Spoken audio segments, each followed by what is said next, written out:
The night pressed in, an inky blackness that swallowed the winding road ahead. I gripped the wheel, its leather groaning beneath my clammy palms. The only company in the car was the rhythmic hum of the engine and the distant murmur of the radio, playing a haunting melody that echoed the desolation of the deserted highway. As I navigated the twists and turns, the headlights carved a feeble path through the obsidian abyss. The dense forest on either side seemed to leer, their skeletal branches reaching out like ghostly fingers. A sense of unease settled over me, as if unseen eyes tracked my every move. The radio crackled, the signal distorted by the isolation of the night. An announcement pierced through the static, a warning about a dangerous convict on the loose in the area. A shiver crawled down my spine, and I stole a glance in the rear-view mirror, half expecting to find ominous headlights tailing me. The road unfurled like a ribbon of uncertainty, and I noticed a flicker of movement ahead. A lone figure emerged from the shadows, their silhouette dancing in the dim glow of my headlights. My foot instinctively eased off the gas as I approached cautiously. The stranger, clad in tattered clothing, extended a shaky hand, a desperate plea etched across their face. Against my better judgment, I pulled over.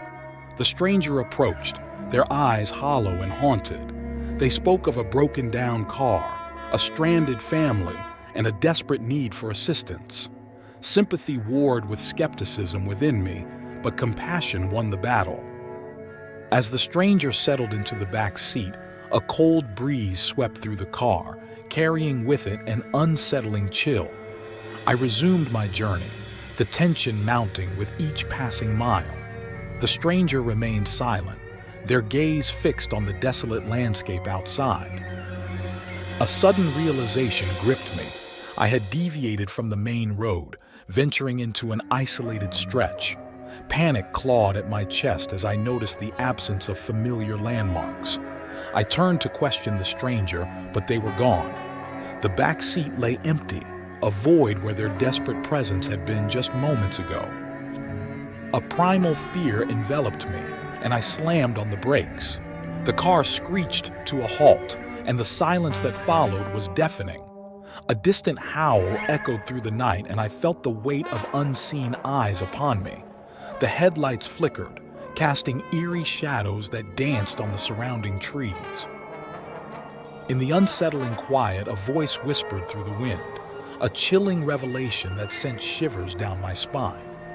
"You're not alone," it hissed, and the forest seemed to close in, engulfing the car in a suffocating darkness. Terrified, I fumbled to restart the engine, the desperation mounting with each unsuccessful attempt. The night, once a mere backdrop, now held a malevolent presence that clung to the air like a sinister fog. As the shadows deepened, I became acutely aware of my vulnerability in the heart of this nocturnal nightmare.